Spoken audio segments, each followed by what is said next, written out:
Sir எனக்கு திருமணம் ஆகி குழந்தை இல்ல. இல்ல குழந்தை இருக்கு. அது டிசீஸோட பொறக்குது.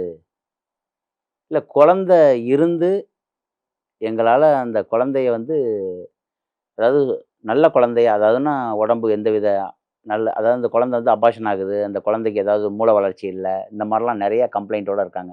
சில பேருக்கு யூட்ரஸ்லே கன்சீவ் ஆயி அந்த குழந்தை பிறக்காம இருக்கு. இது மாரி நெறைய இன்னைக்கு உள்ள ஏன்னா இதுக்கு காரணம் என்னன்னா, நம்மளுடைய உணவு பழக்கவழக்கமும், உடல் அங்கீகாரமும், நம்ப தூக்கமும் தான் இதுக்குடைய காரணம்.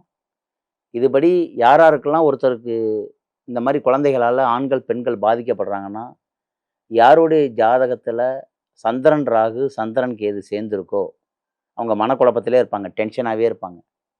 யாருடைய ஜாதகத்தில சந்திரன், ராகு, சந்திரன், கேது குழந்தைய பாதிக்கிறது. யாருக்காவது 5ல குரு இருக்கு. சில பேர் சொல்லுவாங்க 5ல குரு இருந்தா நல்லாயிருக்கும். லக்கணத்துக்கு 5ல குரு இருக்கு அப்படின்னு சொல்லுவாங்க.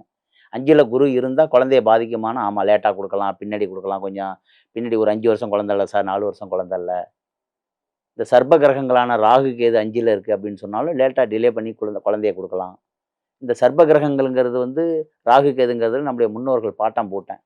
இந்த ராகுங்கிறது அப்படியே பாம்பு மாரி பின்னிக்கிட்டே இருக்கும். மெடிக்கல் அஸ்ட்ராலஜில கூட பாருங்க, அந்த சிம்பல் கூட பாம்பு மாரி பின்னுற மாரி வச்சிருப்பாங்க. ஏன் இத உங்களுக்கு சொல்றேன்னா, இந்த மாரி இப்ப 90ஸ் 2000 பொறந்த கிட்ஸுங்களுக்கு நெறைய குழந்தை இல்ல. அதுக்கு முன்னால இருந்தவங்களுக்கெல்லாம் 4 குழந்தை, 5 குழந்தை எல்லாம் இப்போ ஒரு குழந்தை இருந்தாவே போதும்ன்னு சொல்லி இருக்கு. அதனால ஒருத்தவங்களுக்கு குழந்தை வேணும் அப்படின்னு சொன்னா, திருமணம் ஆகி உடனே கொஞ்ச நாள் வந்து அவங்க மன ஒழுக்கமும், ஆன்மீக வழிபாடும் அவங்க செய்யணும்.